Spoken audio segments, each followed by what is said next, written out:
Hello friends, in this video I will talk about Scottish Chaucerians. So this will be a series of literary movements and groups. Like when you will visit my channel you will see that there are different playlists of literary criticism, um, and other playlists are also there, like in paper 1, for UGC net paper 1 there will be 10 units, and like from 1 to 10 I will be uploading all the topics of all the units. Like from of the 10 units I will be uploading each of the topics, and for paper 2 it is only for English literature students, as like my paper is also English. Paper 2 of mine is English only, so I will be uploading like all the topics of paper 2 English literature, like UGC net paper 2 English literature. Okay, so do not get confused, because when you will visit the channel there will be separate playlist under literary criticism. You will get all the video lectures of literary criticism only. You have to just listen to the lectures and then understand and then make notes, okay, afterwards. So let's begin. So this will fall under, like today's video will fall under literary movement and groups. Okay, literary movement or groups are actually, like in English literature there are we know that especially in British literature there are different literary periods, literary periods or literary ages. Like we have the Anglo-Saxon period or Old English literature, then we have the Anglo-Norman period, or the Middle English literature, then we have age of Chaucer, then age of revival, then Elizabethan period or the Renaissance period, then we have a Jacobean and Caroline age, then we have the Civil War period, okay, Civil War and Puritan interregnum period, okay. Then we have the Restoration period, then after Restoration there is Enlightenment age, okay, or we Enlightenment age in sorry, Enlightenment age is also known as age of Pope, wherein these Alexander Pope and all these writers, great writers were writing. They used to write about reason and logic and all that, okay. After Enlightenment we have the Romantics. After Romantics we Romantic age, then we have the Victorian, okay, then we have the moderns and postmoderns, okay. So likewise in British literature, we have different literary periods or literary ages, and different literary ages has a particular has a particular historical background. Like the historical background of Anglo-Saxon period is different from Anglo-Norman period, right? And then age of Chaucer is way different from age of revival and then Renaissance period and all that, okay. So this is different. One age is different from the other age, and the society also differs, okay.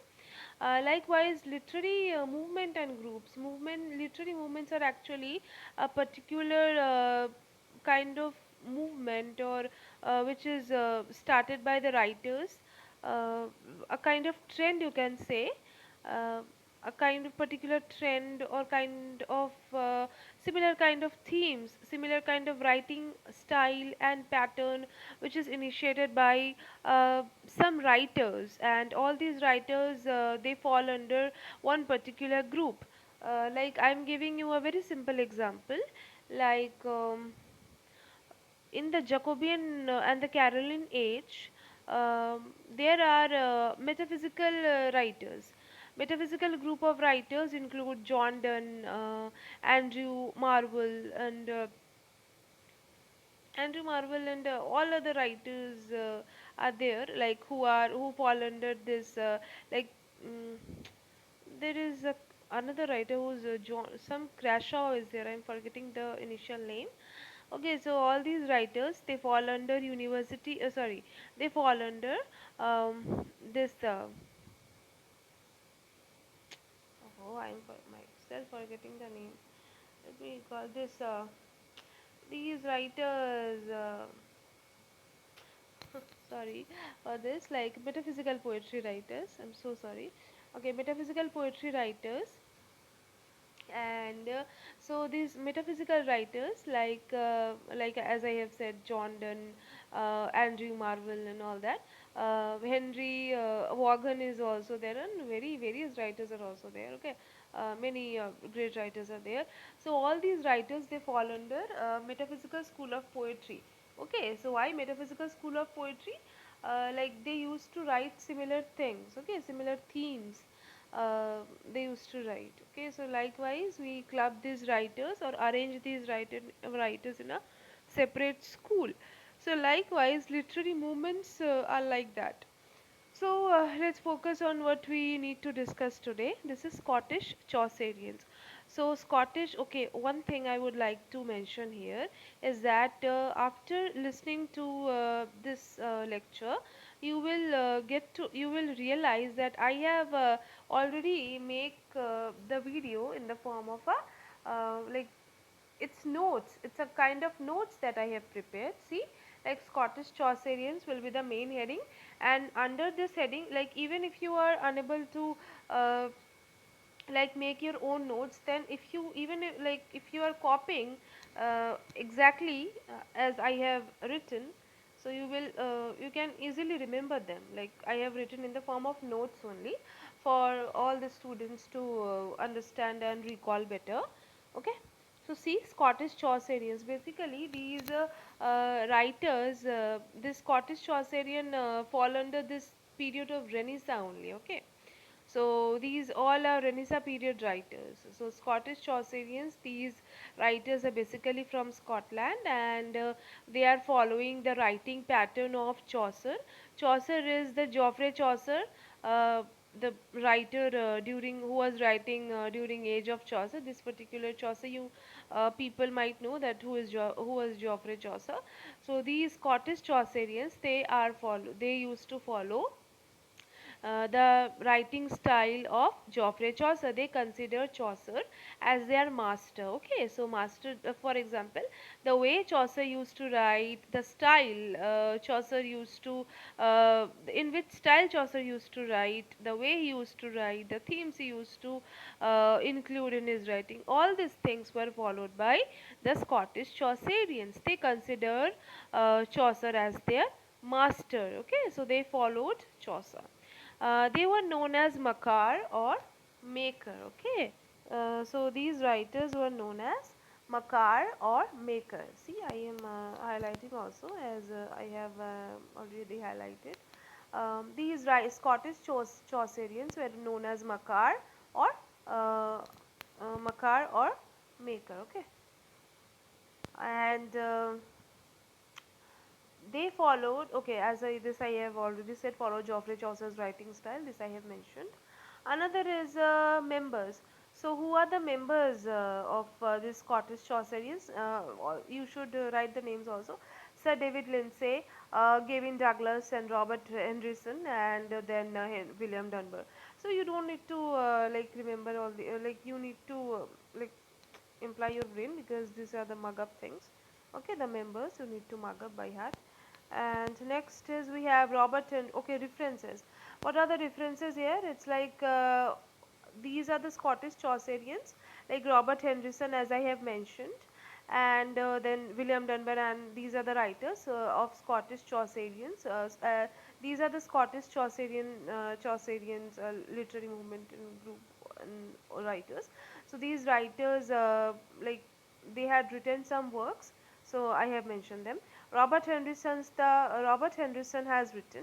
Robert Henderson, see, he is a writer who has written the reinterpretation of Chaucer's Troilus and Cressida. So this is a work which he has written. Another is William Dunbar. William Dunbar's Lament of the Macquaries. Okay, so Lament of the Macquaries is another work by William Dunbar. You can see the names also, and then you just need to like remember all of them. Okay. So this is it. I hope that it's helpful and you have got the overview of what literary movements and groups is all about, and what Scottish Chaucerians are, who were Scottish Chaucerians. Okay, so in this literary movements and group there will be number of videos, not only one video. This was the first video, and this, remember that the Scottish Chaucerians, these were the writers who fall under Renaissance period. Okay, Renaissance period में ही these writers were writing. Okay, so we will meet soon in on our like in the next video, when that will be of University Wits and all the other writers. You should keep a track on like whatever I am uploading, so that uh, as I will be uploading, you can also understand each of the chapters and then start preparing. Okay, so we will meet in the next video. That, thank you for today's explanation and for listening to the videos. And if like you there is some thing left that I have not yet explained, or you want me to explain any topic of English literature, then you can drop your query in the comment section below. I will try to explain them whenever I will get time. Okay, or if is there any topic that you want me to make a video or on that topic, or explanation of any topic in sorry of English literature, whether it is or anything of UGC net preparation, like whether it is from paper 1 or paper 2. English paper 1 is for the general paper and paper 2 is for English literature. So I will try to explain them. Okay, if I have read the topic, I would try to explain them. Okay, thank you.